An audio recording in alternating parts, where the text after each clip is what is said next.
सो अभी तक हमने नेग्लिजेंस के बाकी सभी तरीके के टाइप देख लिए हैं। अब नेग्लिजेंस का कुछ पार्ट जो कि डॉक्ट्रिन ऑफ रेस इप्सा लोक्यूटर, फिर कॉन्ट्रीब्यूटरी नेग्लिजेंस और कंपोजिट नेग्लिजेंस, ये 3 चीज़ें और बची हैं। ये 3 चीज़ें और हम पढ़ लेते हैं, इसके बाद हमारा नेग्लिजेंस कंप्लीट हो जाएगा। तो रेस इप्सा लोक्यूटर में सबसे पहले देखिए होता क्या है कि कभी भी नेग्लिजेंस का केस या कोई भी टॉर्ट होता है तो बर्डन ऑफ प्रूफ किस पे होता है? प्लेंटिफ पे होता है कि प्लेंटिफ को ये प्रूव करना होता है कि हाँ मेरे साथ टॉर्ट कमिट हुआ है। पर अगर फैक्ट्स कुछ इस तरीके के हैं कि वो दिखा रहे हैं कि हाँ डिफेंडेंट की ही गलती थी, तो बर्डन ऑफ प्रूफ फिर डिफेंडेंट पे चला जाता है कि वो ये प्रूफ करे कि नहीं उसकी गलती नहीं थी। लोक्यूटर का मतलब ही ये होता है कि the thing speaks for themselves.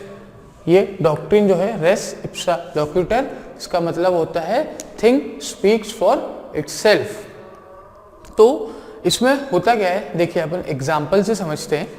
What happens is a, हम शुरू से बात करते हुए आ रहे हैं, ए बीमार है। अब ये बीमार ए हॉस्पिटल में गया था डॉक्टर साहब के पास, और डॉक्टर साहब ने इनको बढ़िया इनका इलाज किया और ये घर आए। घर आके इन्हें एक कॉमन इन्फेक्शन हुआ, ठीक है। फिर दूसरी कंडीशन ये है कि ए तो बीमार है ही, डॉक्टर साहब के पास है हॉस्पिटल में, घर आता है, एक्सरे होता है, और एक्सरे में क्या पता चलता है कि इनके पेट के अंदर जहां डॉक्टर साहब ने ऑपरेशन किया था वहां पे एक मॉप है, एक कपड़ा है, पूछेगा। तो इसमें तो ये है कि भाई हो सकता है कि वो इन्फेक्शन उसे हॉस्पिटल में लगाओ, पर वो एक कॉमन इन्फेक्शन थे, देयर आर चांसेस कि वो घर लगाओ या किसी और सराउंडिंग से लगाओ। बट जहाँ पे पेट के अंदर कपड़ा मिल गया वहाँ तो ये प्रूव हो गया, the thing is speaking for itself, कि जी हाँ डॉक्टर ने नेग्लिजेंटली ऑपरेशन किया और ऑपरेशन करते टाइम ये कपड़ा पेट के अंदर छोड़ दिया। तो इसमें डॉक्टर को अभी प्रूफ करना पड़ेगा कि उसने नहीं छोड़ा है। तो ये होती है बेसिकली आपकी डॉक्ट्रिन ऑफ रेस इप्सा लोक्यूटर। इसमें जो है चीज़ें अपने लिए खुद बोलती हैं। अब इसका एक केस है, केस और समझ लेते हैं तो आप और अच्छे से समझ में आ जाएगा। बर्न वर्सेस बॉर्डल, इसमें क्या होता है कि जो डिफेंडेंट होता है उसका एक बिल्डिंग होती है, इसमें उसका वेयर हाउस होता है। प्लेंटिफ उस बिल्डिंग के नीचे से जा रहा होता है और एक बैरल आके उसके सर पे गिरता है।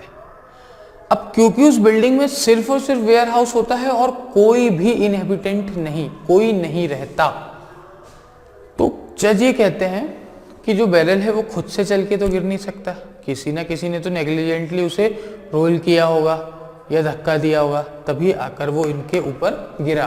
तो जो डिफेंडेंट है वो लायबल है कंपनसेशन देने के लिए, and the thing is speaking for itself. ये होती है डॉक्ट्रिन ऑफ रेस इप्सा लोक्यूटर।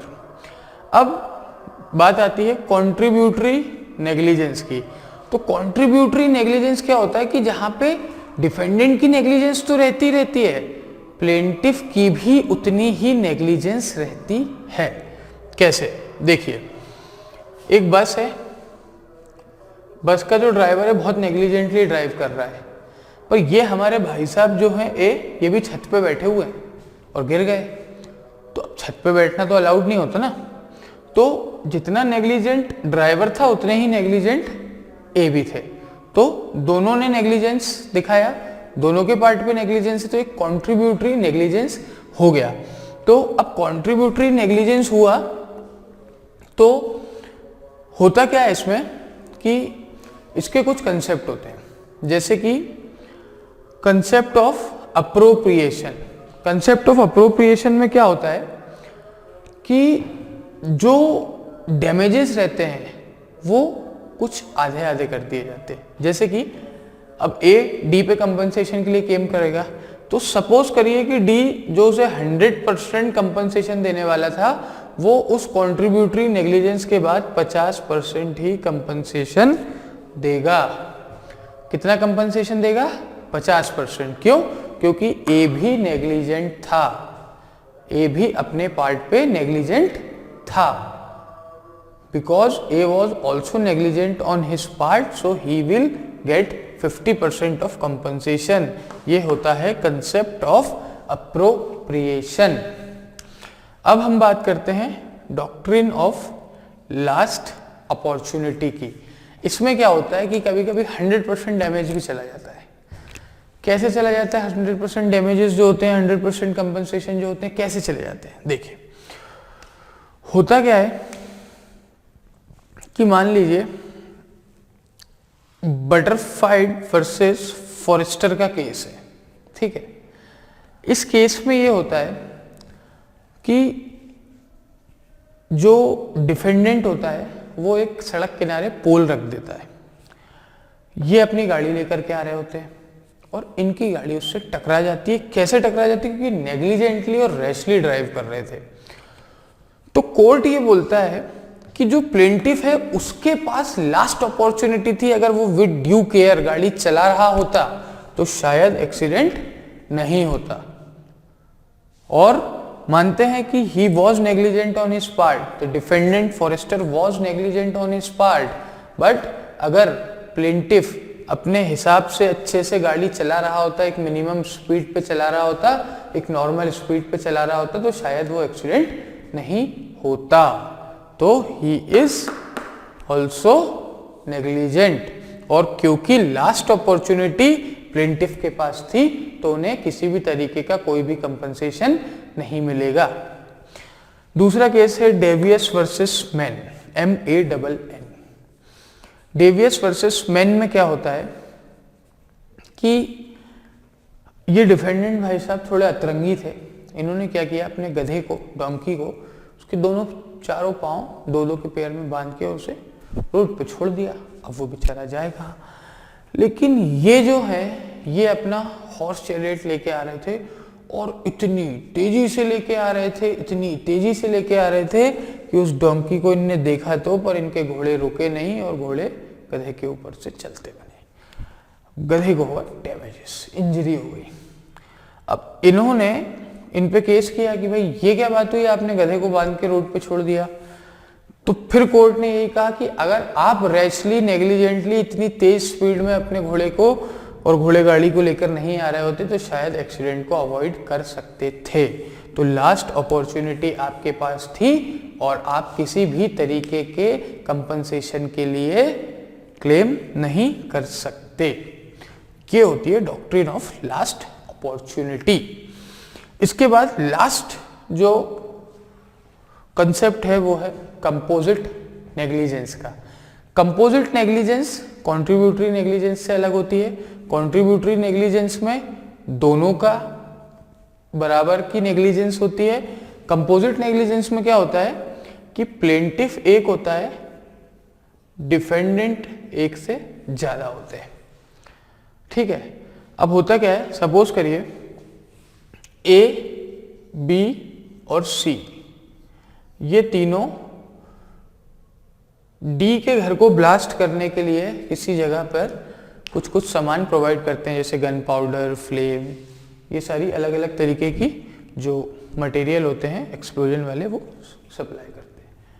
अब डी को जब पता चलता है तो वो इन पर सूट क्लेम करता है। तो जब वो सूट फाइल करता है कंपनसेशन क्लेम करने के लिए तो वो A, B, C तीनों पर अपना कंपनसेशन मांगेगा क्योंकि ये तीनों उसमें डिफेंडेंट हैं और प्लेंटिफ एक है। ये होती है कंपोजिट नेग्लिजेंस जिसमें एक से ज़्यादा डिफेंडेंट होते हैं।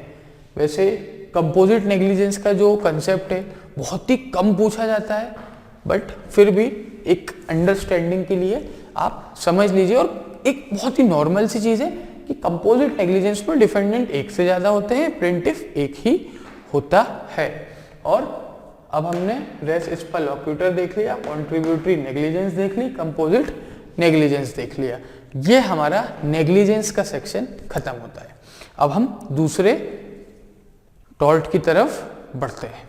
So now let us discuss the concept of nuisance. तो न्यूसेंस, सबसे पहले हम ये समझ लेते हैं, न्यूसेंस दो तरीके का होता है, public, private. Public nuisance is a crime. Public nuisance tort नहीं होता। जब आप किसी कोई ऐसे तरीके का न्यूसेंस क्रिएट करते हो जिससे पूरी की पूरी पब्लिक एट लार्ज अफेक्ट होती है, तो उसे पब्लिक न्यूसेंस कहते हैं, वो क्राइम में आता है। तो हम सिर्फ प्राइवेट न्यूसेंस पढ़ने वाले हैं। प्राइवेट न्यूसेंस क्या होता है? तो विल कॉल इट न्यूसेंस। आप हमेशा यही समझिए कि न्यूसेंस की बात हो रही है तो private nuisance. Interference with a persons use और एंजॉयमेंट ऑफ लैंड और प्रॉपर्टी। जब आप किसी पर्सन की लैंड, उसकी प्रॉपर्टी को जिस तरीके से वो यूज करता है, जिस तरीके से उसको एंजॉय करता है, उसमें अगर आप अनरीजनेबली इंटरफेयर करते हो तो उसे हम कहते हैं न्यूसेंस क्रिएट करना। तो न्यूसेंस के एसेंशियल्स क्या क्या होते हैं? पहला होता है unreasonable interference. Unreasonable interference. Second होता है इनहिबिशन ऑफ प्लेंटिफ्स राइट, और थर्ड होता है डैमेज और पोटेंशियल डैमेज। डैमेज और पोटेंशियल डैमेज। तो अनरीजनेबल इंटरफेरेंस क्या होता है? देखिए, अनरीजनेबल इंटरफेरेंस कुछ भी हो सकता है। अगर आप स्मोक करते हैं, स्मोक करने के बाद आप जो सिगरेट का बचा हुआ बड होता है वो अपने पड़ोसी के घर में फेंक देते हैं, अनरीजनेबल इंटरफेरेंस। ठीक, आप कुछ गंदी सी स्मेल वाला कचरा अपने पड़ोसी के घर में फेंक देते हैं, अनरीजनेबल इंटरफेरेंस। आप रात में 3 बजे तेज तेज साउंड पे म्यूजिक बजाते हैं, अनरीजनेबल इंटरफेरेंस। वो रीजनेबल नहीं है, 3 बजे सब सोते हैं, आप कौन से बिल्कुल पॉप गाने बजा के और डांस कर रहे हैं। तो ये होता है अनरीजनेबल इंटरफेरेंस। देखिए, जैसे क्या होता है, ये केस है क्रिस्टी वर्सेस डेवे। इसमें क्या होता है, ये डिफेंडेंट और प्लेंटिफ दोनों नेबर रहते हैं, और डिफेंडेंट जो रहता है वो म्यूजिक क्लास चलाता है, और क्योंकि प्लेंटिफ जो होता है वो म्यूजिक क्लास चलाता है, और डिफेंडेंट जो होता है उसको म्यूजिक क्लास से बड़ी दिक्कत होती है। तो डिफेंडेंट क्या करता है, जब भी वो म्यूजिक क्लास चालू करता है तो दीवालों पे कील ठोकने लगेगा, पत्थर मारने लगेगा, किसी भी तरीके से उन दीवालों पे आवाज करेगा कि उसकी म्यूजिक क्लास इंटरप्ट हो। जब प्लेंटिफ डिफेंडेंट पे केस करता है तो कोर्ट ये बोलता है कि yes, this is an unreasonable interference. आप एक अनरीजनेबल इंटरफेरेंस कर रहे हैं, वो अपने घर में बैठ के अपनी प्रॉपर्टी का एंजॉयमेंट कर रहा है और आप उसका एंजॉयमेंट में अनरीजनेबल इंटरफेरेंस कर रहे हैं। हाँ, अगर वो रात में 3 बजे 4 बजे क्लास ले तब समझ में आता है, बट वो दिन में 3 बजे अगर 1 घंटे के लिए रोज कर भी रहा है तो वो न्यूसेंस में नहीं आएगा। और ये जो इन्होंने किया दैट वाज अनरीजनेबल इंटरफेरेंस, दीवार पे कील ठोकना डेली उसी टाइम पे, और इन्हें इसे कंपनसेशन देना पड़ा। अब हम बात करते हैं inhibition of plaintiffs right. Inhibition of plaintiffs right basically मतलब क्या हुआ कि जरूरी नहीं है कि आप उसकी प्रॉपर्टी को डैमेज पहुंचा रहे हो, जरूरी नहीं है आप उसकी प्रॉपर्टी को खराब कर रहे हो, आप कुछ इस तरीके के काम कर रहे हो जिससे कहीं ना कहीं उसके जो राइट्स हैं वो वायलेट हो रहे हैं। कैसे? मान लीजिए आपका और आपके पड़ोसी का गार्डन जो है वो एडजेसेंट है, आप अपने गार्डन में इतना पानी देते हैं, इतना पानी देते हैं कि वो अपने गार्डन में कोई सा भी पेड़ लगाए वो कभी पानी उग ही नहीं पाता। क्यों? क्योंकि एक्सेसिव वाटर से वो गल जाता है, सड़ जाता है, मर जाता है। ये सिमिलरली अगर आप मान के चलिए कि आपने इतना कचरा अपने गार्डन में इकट्ठा कर लिया है और धीरे धीरे करके आप पड़ोसी के घर में उसे भेजते जा रहे हैं, तो वो भी उसके, अब आपने डैमेज तो नहीं किया बट कहीं ना कहीं उसकी राइट, क्योंकि उसके घर में बदबू आ रही है, वो रह नहीं पा रहा है, अपनी प्रॉपर्टी को एंजॉय नहीं कर पा रहा है। तीसरा होता है डैमेज और पोटेंशियल डैमेज। इसमें क्या होता है, या तो डैमेज होता है, ठीक है, या तो डैमेज होगा, या पोटेंशियल डैमेज से क्या मतलब है कि अगर आपको पता है कि मेरे साथ न्यूसेंस क्रिएट होने वाला है तो भी आप उसे रोक सकते हैं। तो भी आप उसे रोक सकते हैं। आपको न्यूसेंस क्रिएट होने तक का वेट नहीं करना है। फॉर एग्जाम्पल ए और बी नेबर हैं। ए कुछ एक ट्रक फर्टिलाइजर अपने घर के सामने पटकवाने वाला है और बी को पता है कि ये फर्टिलाइजर टॉक्सिक है और इससे आसपास का जो एरिया है वो तो खराब होगा ही और एक बहुत ही गंदी स्मेल भी आएगी जिससे रहना बिल्कुल नामुमकिन हो जाएगा। तो आप उस ट्रक को खाली होने से पहले ही कोर्ट जाएं और इंजेक्शन ले लें। मोस्ट प्रोबेबली न्यूसेंस में इंजेक्शन ही मिलता है, रेमेडी बहुत कम मिलती है। इंजेक्शन मतलब उस चीज को रोकना, इंजेक्शन मतलब किसी चीज पे रोक लगा देना। तो अगर कोई भी न्यूसेंस क्रिएट कर रहा है तो कोर्ट उस पर इंजेक्शन लगा देती है। तो अब डैमेज और पोटेंशियल डैमेज में क्या होता है ये मैंने आपको बता ही दिया। तो न्यूसेंस में अनरीजनेबल इंटरफेरेंस होता है। प्लेंटिफ का जो राइट है एंजॉयमेंट का, उसके साथ इनहिबिशन मतलब उसमें कुछ ना कुछ अड़चने आती हैं और जिसके कारण या तो डैमेज होता है या पोटेंशियल डैमेज होता है। पोटेंशियल डैमेज से मतलब कि डैमेज होने वाला है, आप उससे ही पहले उसको रोक दीजिए। तो ये होता है आपका न्यूसेंस। अब न्यूसेंस में ये डैमेज और पोटेंशियल डैमेज में ये केस है फे वर्सेस प्रेंटिस। फे वर्सेस प्रेंटिस। तो फे वर्सेस प्रेंटिस में क्या होता है कि ए डिफेंडेंट और प्लेंटिफ दोनों नेबर होते हैं और डिफेंडेंट के घर से कहीं से एक पाइप निकल रहा होता है जिससे जो पानी होता है वो जो रेन वाटर होता है वो होते हुए उस पाइप से प्लेंटिफ के घर में गिरता है। प्लेंटिफ के घर में पानी गिरेगा, दीवारें खराब होंगी, पानी जमा होगा, बहुत सी चीजें। तो कोर्ट ने ये ऑर्डर किया कि रेन वाटर यहाँ गिरेगा और ये अननेसेसरली न्यूसेंस क्रिएट करेगा। आपको अपने घर का रेन वाटर डंप करना है, आप अपने यहाँ करिए, किसी और के यहाँ क्यों कर रहे हैं। और उन्होंने अब क्योंकि पाइप अभी लगा है, बारिश नहीं हुई है, ठीक है, तो पाइप लगा है उससे पहले ही उसने जाके बोल दिया कि भाई इसका रेन वाटर मेरे यहाँ गिरेगा। तो कोर्ट ने क्या बोला, ये पोटेंशियल डैमेज हो सकता है तो आप इसे अभी ही चेंज कर दीजिए। तो फे वर्सेस प्रेंटिस में पोटेंशियल डैमेज की बात की गई, ठीक है। तो ये होता है बेसिकली आपका न्यूसेंस। अब हम देखते हैं न्यूसेंस के डिफेंस। न्यूसेंस के डिफेंस क्या होते हैं। So we were talking about nuisance and let's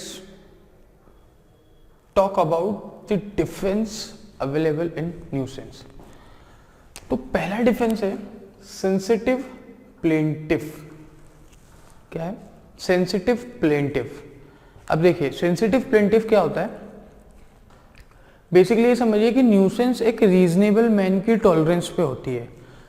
अब सेंसिटिव प्लेंटिफ वो होते हैं जो रीजनेबल मैन टॉलरेट कर रहे हैं उतना भी नहीं कर पाते। जैसे कि सपोज करिए एक्स है, उसका एग्जाम्स है, ठीक है, and he likes to study in a pin drop silence, but उसे अपने पड़ोसी की कार पार्क करना और कार पार्किंग से बाहर निकालने से भी प्रॉब्लम होने लगी and he complaint about nuisance being created. Court क्या बोलेगा कि भाई आप एक सेंसिटिव प्लेंटिफ हैं, आपका हम कुछ नहीं कर सकते। अब गाड़ी और घर से बाहर निकालना अंदर तो करेगा ही आदमी, इतना तो आप बियर कर सकते हैं, सुबह 5 मिनट शाम को 5 मिनट, बट वो एक सेंसिटिव प्लेंटिफ है। इसका हम केस से समझते हैं रॉबिन्सन वर्सेस किल्वर्ट। क्या होता है, जो डिफेंडेंट होता है वो मान लीजिए 3rd फ्लोर पे उसकी वर्कशॉप होती है और प्लेंटिफ की 2nd फ्लोर पे। और प्लेंटिफ क्या बनाता है, बहुत ही हाईली डेलिकेट ब्राउन पेपर्स बनाता है 2nd फ्लोर पे, और 3rd फ्लोर पे ये जो काम करता है ना उससे बहुत ज्यादा हीट जनरेट होती है। तो वो हीट जनरेट होने के कारण 2nd फ्लोर पे जो उसके पेपर्स होते हैं वो खराब हो जाते हैं। ये कंप्लेंट करता है तो कोर्ट ये कहती है कि भाई आप सेंसिटिव हैं, उसमें उसकी कोई गलती नहीं है, वो कोई अपनी वो न्यूसेंस क्रिएट कर ही नहीं रहा है, उसके काम में जितनी हीट जनरेट होती है वो हो रही है। आप एक सेंसिटिव प्लेंटिफ हैं, आपका सामान ऐसा है जो हीट के कारण खराब होता है, आपको कहीं और चले जाना चाहिए, ठीक है। ऐसा कोर्ट ने नहीं कहा कि आपको कहीं और चला जाना चाहिए, बट कोर्ट ने कहा कि आप एक सेंसिटिव प्लेंटिफ हैं, आपके लिए हम कोई रेमेडी नहीं दे सकते। दूसरा होता है प्रिस्क्रिप्टिव राइट। अगर किसी प्राइवेट प्रॉपर्टी पे मैं यूज कर रहा हूं या उस पर कोई न्यूसेंस क्रिएट कर रहा हूं, कब तक? Regularly for 20 years. 20 सालों तक अगर न्यूसेंस क्रिएट की जा रही है और 20 सालों तक अगर मैं उस प्राइवेट प्रॉपर्टी को यूज कर रहा हूं, तो फिर 20 साल खत्म होने के बाद कोई मेरे सामने न्यूसेंस का नहीं बोल सकता कि मैंने न्यूसेंस क्रिएट करी है या मैंने उसके एंजॉयमेंट के राइट को वायलेट किया है। और गवर्नमेंट प्रॉपर्टी में यही टेन्योर होता है 30 इयर्स का। प्राइवेट में 20 और गवर्नमेंट में 30। अगर 20 और 30 इयर्स तक मैं न्यूसेंस क्रिएट कर रहा हूं और कोई नहीं आया, तो फिर मैं जीवन भर न्यूसेंस क्रिएट करूंगा, कोई कुछ नहीं बोल सकता। तो ये होते हैं प्रिस्क्रिप्टिव राइट। ये प्रिस्क्रिप्टिव राइट आपको प्राइवेट प्रॉपर्टी पे मिलते हैं 20 साल बाद और गवर्नमेंट पे मिलते हैं 30 साल बाद, 20 ईयर्स एंड 30 ईयर्स रिस्पेक्टिवली। अब कौन सी चीजें ऐसी होती हैं जो डिफेंस नहीं होती? कौन सी चीजें ऐसी होती हैं जो डिफेंस नहीं होती? तो volenti non fit injuria by tolerance. Volenti non fit injuria का मतलब हम जानते हैं कि अगर आपने अपनी कंसेंट दे रखी है किसी टॉर्ट के लिए, किसी रॉन्ग के लिए, ठीक है, तो होता क्या है, एग्जाम्पल से समझाता हूं मैं आपको कि एक्स एक घर खरीदता है, उस घर के बगल में एक वर्कशॉप होती है पहले से ही, ठीक है। एक्स ने ये घर खरीदा, ये वर्कशॉप है। अब एक्स को वर्कशॉप से न्यूसेंस क्रिएट होता है, वो बोलता है आप हटाइए। तो वर्कशॉप वाला ये नहीं बोल सकता कि यहाँ तो पहले से ही आपको पता था कि वर्कशॉप है, तो आपने घर क्यों लिया? और या ये नहीं कह सकता कि जब इन्होंने घर लिया तो इन्होंने उस वर्कशॉप के होने को एक कंसेंट दे दी और ये वॉलेंटायर, क्योंकि इन्होंने टॉलरेट किया तो वो वॉलेंटायर नॉन फिट इंजूरिया में आ गया। जी नहीं, वो अब रहने आया, 1 महीने रहा, 2 महीने रहा, साल भर रहा, उसे न्यूसेंस लगा, उसने बोल दिया। अब आप नहीं कर सकते न्यूसेंस क्रिएट। तो रेसिडेंशियल कॉलोनी है, ठीक है। उसके बाद बात आती है ड्यू कॉशन की। ड्यू कॉशन में क्या होता है कि आप जब तक न्यूसेंस होगी, जब तक वो न्यूसेंस जिस चीज से हो रही है वो अगर बाहर आ रही है, तो आप कितने भी कॉशन ले लें, आप कितनी भी रीजनेबल केयर ले लें, अगर वो चीज जिससे न्यूसेंस क्रिएट हो रही है वो 1% भी बाहर आ रही है, तो न्यूसेंस कंटिन्यू रहेगी। जैसे कि एक हाउसिंग कॉलोनी में एक बंदा 25 सिम्फनी उस पे ऑर्केस्ट्रा पे 25 सिम्फनी ऑर्केस्ट्रा पे प्रैक्टिस करता था। लोगों ने कंप्लेंट की, उसने पूरा रूम साउंड प्रूफ कर लिया, पर फिर भी कुछ ना कुछ आवाज तो बाहर जाती ही थी। तो जब उसके नेबर्स ने कंप्लेंट करी तो कोर्ट ने उसे न्यूसेंस माना। चाहे आप कितनी भी ड्यू केयर ले लें, अगर न्यूसेंस का थोड़ा सा हिस्सा भी बाहर निकल रहा है तो वो न्यूसेंस माना जाएगा। फिर एडिशनल पार्टिसिपेशन। अगर आप न्यूसेंस क्रिएट कर रहे हैं और आप पे कोई न्यूसेंस का क्लेम करता है, तो आप ये नहीं बोल सकते कि मेरे साथ वो भी तो न्यूसेंस क्रिएट कर रहा था, आपने उसको क्यों मना नहीं किया।